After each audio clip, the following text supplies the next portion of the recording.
राजा रानी की प्रेम कहानी। बहुत समय पहले राजा का शासन शिवानगर पर हुआ करता था। राजा की 3 रानियां थीं। राजा अपनी तीनों पत्नियों में सबसे ज़्यादा प्रथम पत्नी को प्यार करता था, क्योंकि वह बहुत सुंदर थी। उसकी सुंदरता के कारण राजा दूसरी और तीसरी पत्नी पर ध्यान नहीं देते थे। वह अपनी दूसरी पत्नी को दोस्त मानते थे और तीसरी पत्नी को बिल्कुल ध्यान नहीं देते थे। इधर राजा की तीसरी पत्नी राजा से अधिक प्रेम करती थी, लेकिन राजा को तीसरी पत्नी का प्यार कभी दिखाई नहीं देता था।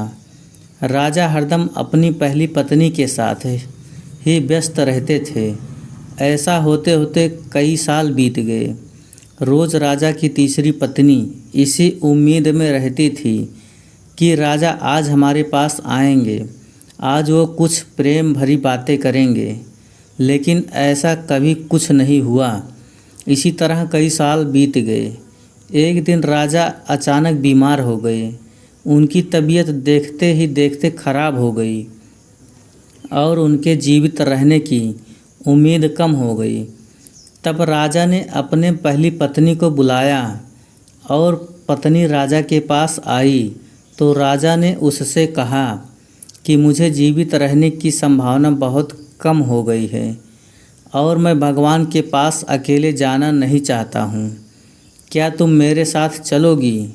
राजा की बातें सुनकर पहली पत्नी ने उनके साथ जाने से मना कर दिया और कहने लगी कि अभी मेरा जीवन बचा हुआ है, मैं अभी और जीना चाहती हूँ, इसी वजह से मैं आपके साथ नहीं जा सकती हूँ। ऐसा कहकर पहली पत्नी राजा के कमरे से बाहर चली गई। तब राजा ने दूसरी पत्नी को बुलाने के लिए कहा। दूसरी पत्नी को जब पता चला कि राजा अपने अंतिम क्षण में जी रहे हैं, तो राजा अपने साथ दूसरी पत्नी को लेकर जाना चाहते थे, तो वो भी राजा के पास जाने से मना कर दिया। अपनी दोनों प्रिय रानी से निराश होकर राजा ने सोचा कि मैंने कभी भी अपनी तीसरी पत्नी को समय नहीं दिया और न ही उसको प्यार किया, अब मैं उसे कैसे बुला सकता हूँ। राजा ऐसा ही सोच रहे थे, तभी तीसरी रानी बिना बुलाए राजा के पास पहुँच गई। तीसरी पत्नी को राजा की इच्छा को पता चला तो वह सीधे राजा के पास आई और कहती है कि स्वामी, मैं आपके साथ चलने के लिए तैयार हूँ। रानी की बात सुनकर राजा को बहुत खुशी हुई, साथ ही उन्हें यह पछतावा भी हुई कि मैं सारी ज़िंदगी उस पत्नी से ठीक तरह से प्यार नहीं किया था, लेकिन यही तीसरी पत्नी मुझे सबसे ज़्यादा प्रेम करती थी।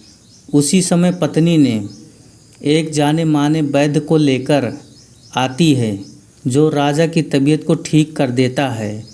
राजा ठीक होते ही अपनी तीसरी पत्नी से प्रेम करने लगता है और तभी से राजा ने अपनी तीसरी पत्नी को अपने साथ ही रखते थे और दोनों खुशी खुशी राजमहल में जीवन यापन करने लगे। इस कहानी से हमें यह सीख मिलती है कि किसी की सुंदरता से प्रेम नहीं करना चाहिए, बल्कि उसके दिल और आचरण से प्यार करना चाहिए। Thank for watching video.